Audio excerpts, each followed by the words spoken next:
It started with something small, a number that didn't add up. Just a missing line on the Coyote Pass ledger. Nothing dramatic, nothing loud, the kind of thing anyone else might have overlooked. But not Janelle. She'd been sifting through the last of the paperwork, quietly cleaning up what was left behind after everything with Kody unraveled, sorting numbers, settling accounts, trying to bring some order to the mess he never seemed to finish.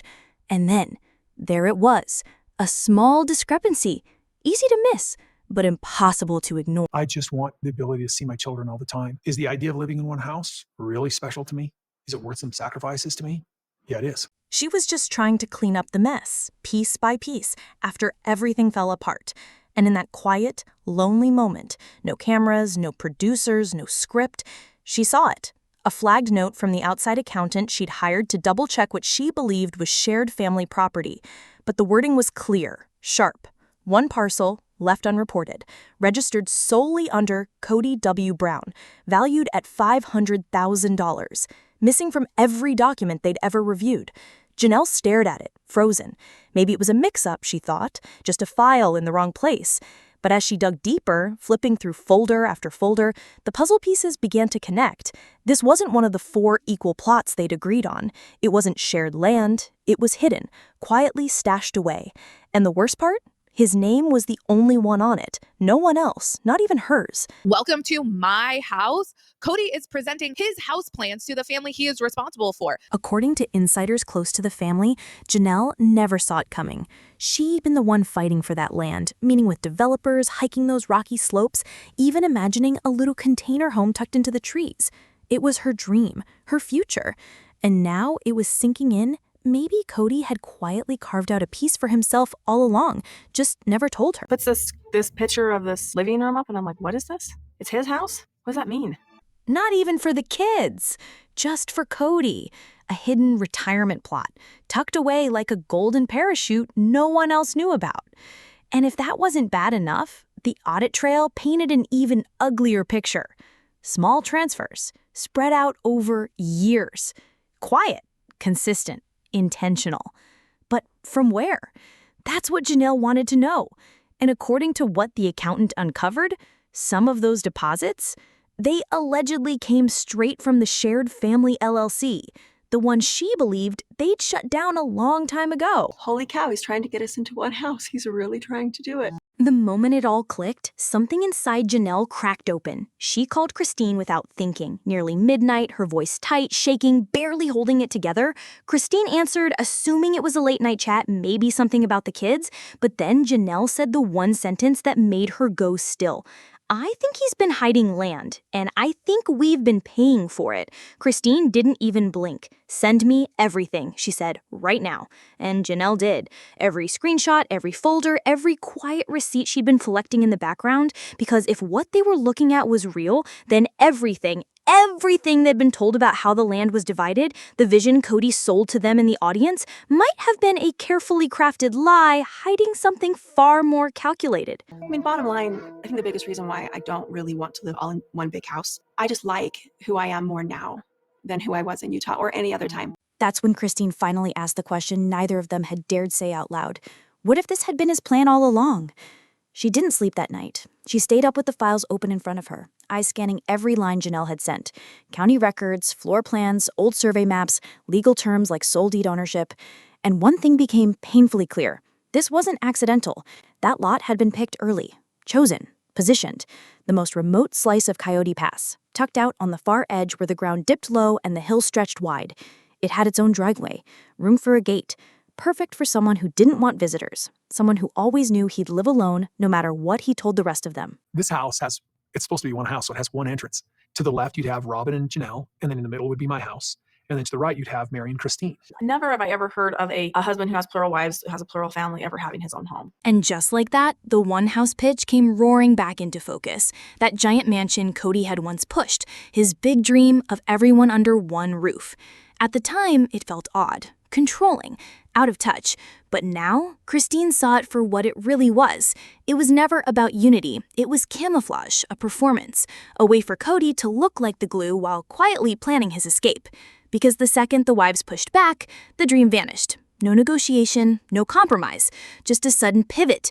He split the land, walked away from the vision, and, according to these new documents, quietly kept the best piece for himself. He's forgotten who he's married to, because why is everything white? That's going to be ruined in 1 week. Back then, Janelle was the loudest voice defending that land. She even moved into an RV just to be near it, treating every dusty corner like sacred family ground. And now, here she was, staring at proof that her loyalty may have helped Kody secure a private escape he never intended to share with anyone. Sources say she's been replaying every conversation in her head. Every time he said ours, every time he promised we'll figure it out together, line by line, word by word. Because now, it looks like some of those calls, those warm, reassuring moments, were made while he was already working behind the scenes to quietly title that fifth lot in his own name. My kitchen, my living room, and I think it's Hunter that says family room. And Kody just straight up ignores that correction. Christine's over here. Christine kept circling back to one thing, that old floor plan from the one-house dream, Kody's big pitch. On paper, it looked fair. Each wife had her own wing, private space, separate kitchens, but something about Kody's section had always felt off. He didn't label it Dad's room, didn't even put Kody and Robyn. It was just 2 words, my house. And in the corner, a 10-bay garage. At the time, everyone laughed it off, Kody being Kody. But now, with the discovery of a 5th lot, it didn't look like a quirk. It looked like a prototype, a trial run for a compound he'd always envisioned just for himself. And the worst part? If Janelle and Christine were right, Kody didn't steal the land in secret. He took it while the rest of them watched, under the illusion of fairness, of unity, of healing the family. So what else had he hidden? The next morning, Christine showed up on Janelle's doorstep, suitcase in hand. No producers, no makeup team, just 2 women in the Arizona sun, holding the Nilla folders and 3 decades of betrayal. I want to see it in person, Christine said, waving the printouts. They walked to the back porch. Janelle laid it all out, a land survey, a deed transfer, an escrow note with only Kody's name, and a county tax document filed right after Christine left the family. Christine stared at the date. So while we were grieving the collapse of our family, he was already locking in his exit plan? Then came the bank records, transfers from a shared Brown family account, $5,000, $10,000, $15,000 at a time, all leading to an unfamiliar LLC. It didn't take long to trace it. The LLC was listed as the buyer of the hidden parcel, the one under Kody's name alone. It was a holding company, quietly filed. Kody had set it up without ever mentioning it to the rest of the family. And the address tied to it? A P.O. box in Flagstaff. The same one Kody used for his solo business filings, filed the year Christine walked away. Christine didn't even pretend to be shocked. She told Janelle, I knew he was done with us long before he said it out loud, but I didn't think he'd be this calculated. What stunned them wasn't just the secrecy, it was the sloppiness. Kody always liked to think of himself as the master planner, but buried in these documents, the cracks were everywhere.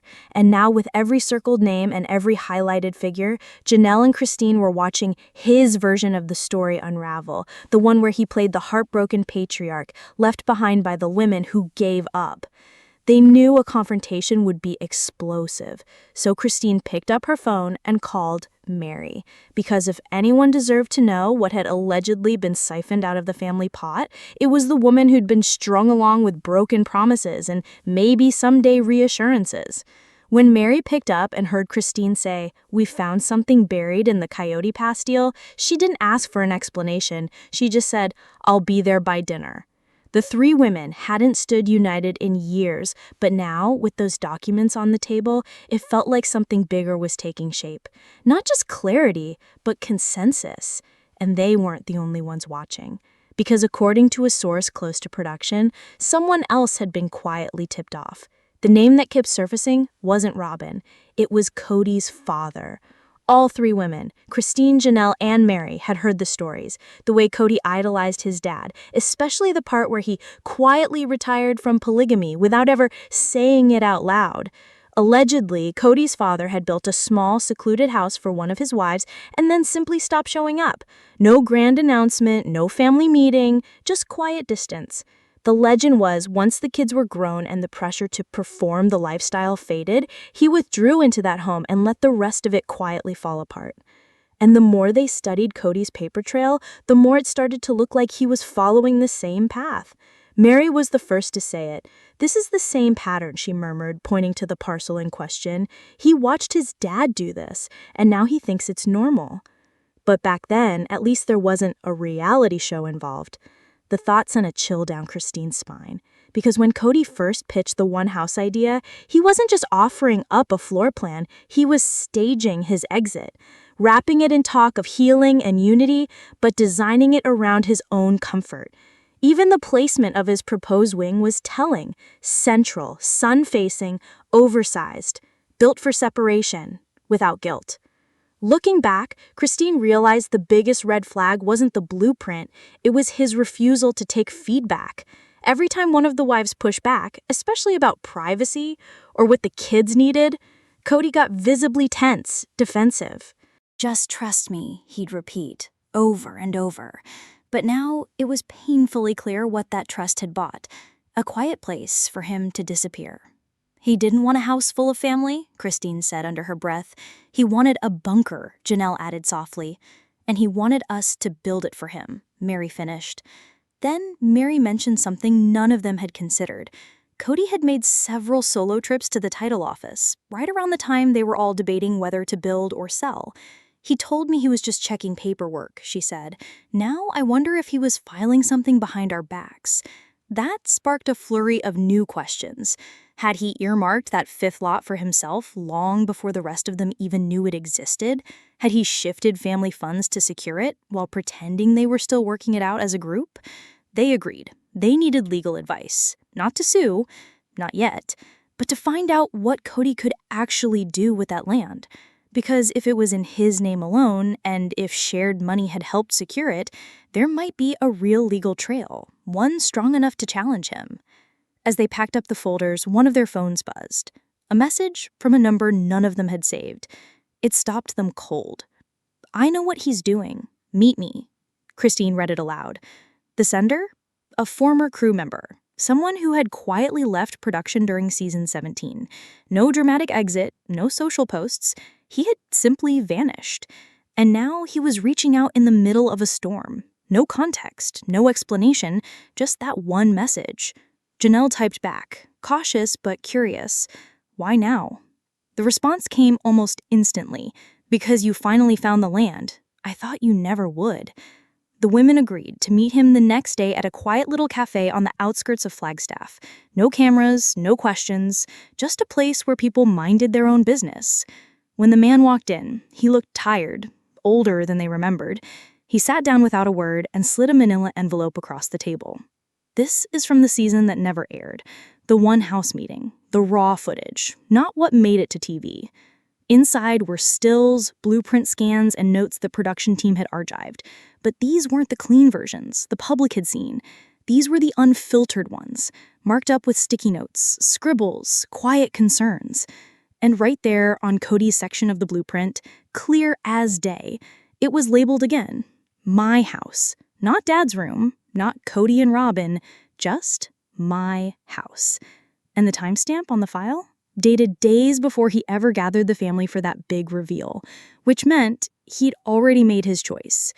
The man leaned back. We were told to film it like it was a conversation, like he was brainstorming, but it wasn't. He wasn't asking for input. He was laying out his exit plan. That word again, exit. As they flipped through the rest of the pages, more notes jumped out. One producer had scribbled, "Christine looks uncomfortable. Should we follow up?" Another asked, "Doesn't this isolate him from the others?" But none of that ever aired. The storyline got folded into the usual chaos, and viewers never saw the deeper cracks. Christine looked at Janelle, then at Meri. "He didn't just throw this together," she whispered. "He mapped it. He rehearsed it. He called it unity, but it was a blueprint for disappearing." That's when Janelle stood up. "We need to go to Coyote Pass right now." They drove as the sun dropped low, the sky turning deep orange behind the trees. When they reached the lot, it looked the same as always. Quiet, calm, untouched. But Christine noticed something right away. Fresh tire tracks in the dirt, cutting straight toward that fifth parcel. Someone had been there recently. Meri stepped out first and spotted it, something white half buried in the brush, a placard, knocked over by wind or time. She picked it up and brushed off the dirt. It read, "Future Site, Kody Brown Custom Build." The words hit like a punch. The three women stood in silence, staring at that sign like it was written in betrayal.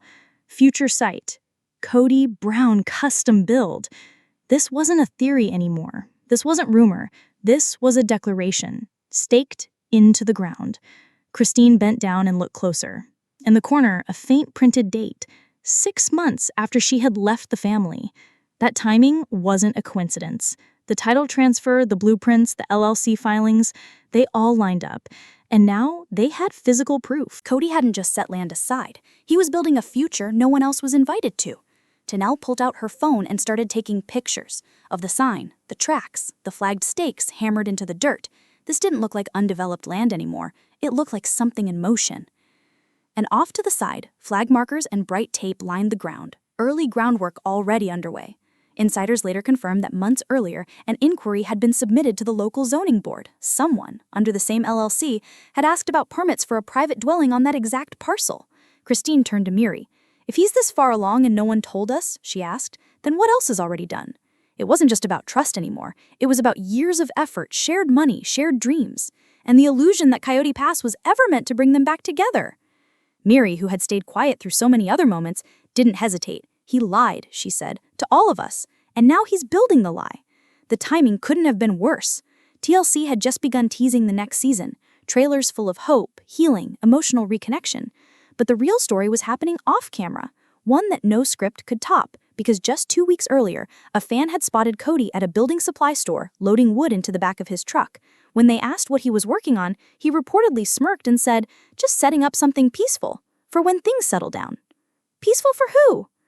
As the sun dropped behind the hill, Christine snapped one last photo of the sign and texted it to her attorney. No caption, just the image. 10 minutes later, her phone buzzed. "We need to talk tomorrow." As they turned back toward the car, Janelle's phone lit up. A PayPal notification. A payment just under $3,000 moved from the family LLC, but not to her, not to Christine, not to Meri, to Kody's private LLC. Again. Janelle stared at the screen, her chest tight. Another quiet transfer, another breadcrumb. The same account they'd all agreed to shut down when everything ended was still very much alive. Christine leaned over her shoulder. "He's still using the family name," she said, "to build a future just for himself." And that's when the mood shifted. No more confusion, no more disbelief, just anger. The next morning, Christine met with her attorney in a small office near downtown Flagstaff. Janelle and Meri joined by video. Together, they laid it all out, every file, every transfer, every receipt, from Kody's first one-house sketch to the 5th lot, to the tax records, to the LLC. The trail was complete, the picture was clear, and now they were done playing along. The lawyer didn't mince words. If family money had helped pay for a property that only had Kody's name on it, there might be a real case. This could be financial misrepresentation, maybe even a breach of verbal agreement if there's proof everyone expected shared ownership, and that's exactly what they planned to prove. But they weren't the only ones reacting. Behind the scenes, whispers said TLC production was spiraling.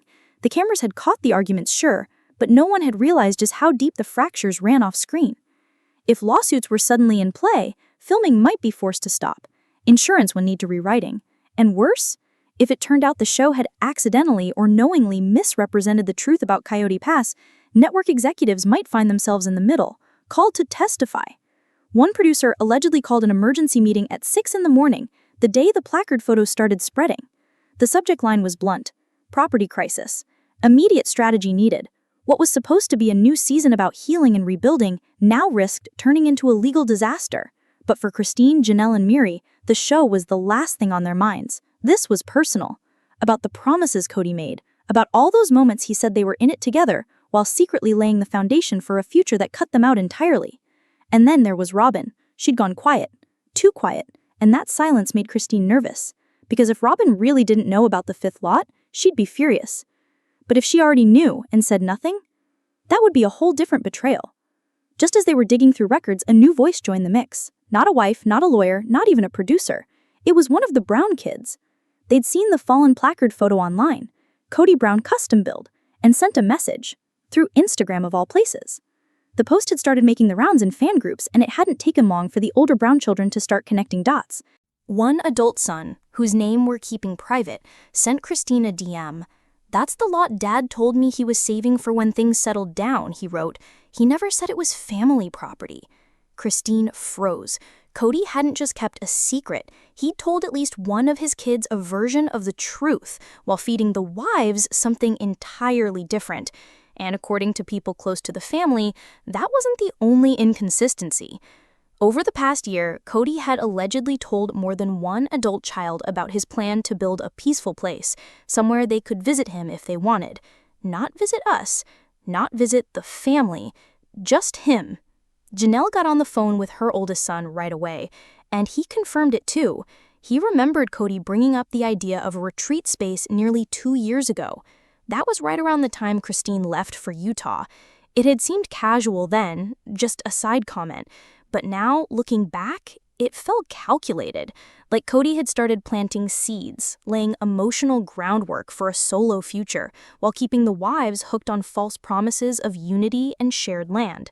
Christine reread one of the messages from a child she helped raise. It said, "Honestly, I thought you knew. He made it sound like everyone was cool with it." And outside the family, fans were catching on fast. Hashtags like Coyote Cover-Up and Kody Cash-Out exploded online. Amateur sleuths dug into county records, aerial footage, and old episodes, piecing together the slow transformation of Coyote Pass. But every theory led back to one haunting question. When did Kody stop building a family compound and start constructing a fortress just for himself? Even Meri, who'd grown used to being sidelined, felt the weight of it. She confided in a close friend, according to sources. "This feels like the final nail," she said. "I defended that man more times than I can count, and the whole time he was carving out a future without me." By then, the group chat between Christine, Janelle, and Meri had turned into something more serious. Screenshots, voice notes, even early versions of a public joint statement. They weren't releasing anything yet, but make no mistake, they were getting ready. And just as they started planning their next move, Robyn finally spoke. But it wasn't a denial. It wasn't even an apology. It was damage control. Her words didn't come through the show. There was no sit-down interview, no teary confession. It came as a carefully worded voicemail left on Meri's phone late at night. And according to people who heard it, it was anything but casual. "I just want you to know, this isn't what I wanted. I didn't know he filed anything under his name. He told me it was all still being figured out." But something felt off in her tone. It wasn't panic, it was polished, rehearsed, almost too calm. And the strangest part? She never once used the word "we." Not "we're figuring it out," not "we'll fix this," just he. Christine and Janelle listened to the message on speaker, and their faces said it all. Robyn might not have signed the papers, but it was getting harder to believe she hadn't seen them. This was the woman who always had a heads up, who knew when cameras were coming, who had printed schedules while the other wives were still waiting on text updates. And yet somehow she missed an entire land transfer that happened under her roof. Rumors started spreading. People claimed Robyn may have signed something, maybe a secondary document tied to Kody's LLC. No one had proof yet, but the speculation was enough to send fans back into the archives. Clips from old episodes resurfaced. In one, Robyn walks the land with Kody, pointing toward the same secluded section now registered in his name. One fan posted a screenshot from season 17. Robyn's voice echoed, "That's where I think the view is best." And the spot she was pointing at, it matched the elevation markers from Kody's lot exactly. Janelle, never one to sugarcoat things, allegedly told a friend, if she didn't know, it's because she didn't want to. And Christine, she was done tiptoeing. Someone reportedly heard her on a call recently. She said it loud, clear, and without hesitation. "I wanted to make every day a honeymoon. He wanted an escape hatch." But now, she can live with the fallout, because by this point, it wasn't just about who knew what, it was about who quietly stood to gain. If Kody really was plotting a quiet escape into his custom dream build, while the rest of the family was left juggling broken up lots and tangled deeds, then Robyn, by standing close and staying silent, had the most to benefit. A calm, off-camera life and a house paid for with years of shared income, all masked under the promise of unity. But just when Christine thought the mess had reached its breaking point, her phone rang again. It was her attorney, and the news shifted everything. A permit had been filed with the county, submitted, signed, and approved for private residential construction. The name on the application wasn't Kody's directly, it was his LLC, the same one tied to the quiet payments. The permit wasn't in limbo, it had already been fast-tracked. Christine's lawyer pulled the documents. Public record, a 3,500 square foot single-family residence, a 10-car garage, an elevated deck angled to capture the mountain view. It was all there, in black and white. And no, Kody's full name wasn't printed, but the LLC that submitted it carried his signature. The same one he'd been moving money through for months. It was the final puzzle piece. Kody hadn't just dreamed of going solo, he had already started. Quietly, intentionally. And according to local zoning insiders, construction could start by fall. At Janelle's kitchen table, the printout sat between the three women like a loaded weapon. No one spoke at first, until Meri finally broke the silence. This was never about fixing anything, she said. It was always about control. And now, that control was on full display, because every time Kody brushed off their worries, every time he called Christine dramatic or accused them of making trouble, he was already laying bricks for a future he never planned to share. Janelle looked exhausted, not just tired, emotionally gutted. All those years trying to make peace with a man who had been sketching his escape since the earliest cracks in their marriages. And the worst part? He nearly pulled it off. If the audit hadn't happened, if Janelle hadn't asked for help digging through old files, Kody might have built the whole thing right under their noses. He could have spun it any way he wanted. A place for the grandkids, a temporary setup, a shared retreat for the family. But the financial trail says otherwise. This wasn't for Robyn, it wasn't for the kids, and it certainly wasn't for the women who held that family together while he plotted a soft landing for himself. As of now, sources say the three wives are weighing their next move. A formal complaint might be filed within weeks. No official word on legal action, yet, but the language inside their private meetings has changed. Phrases like breach of verbal agreement, intentional misrepresentation, and jointly earned equity are starting to surface. The promise they were sold, that Coyote Pass was a clean slate for something new, had crumbled. In its place stood something colder, a monument to ego, a tribute to betrayal, a $500,000 fortress of solitude funded by the very people he shut out. So now the question is, will Kody come forward before he's forced to? Or will Christine, Janelle, and Meri be the ones to bring it to light? Because this time, the evidence isn't in the edits, it's in the deed. Let us know in the comments. Do you think Kody always intended to walk away alone? And should the women take him to court? Don't forget to like, subscribe, and stay tuned, because the next video on your screen is already waiting. And trust me, you're not going to want to miss it.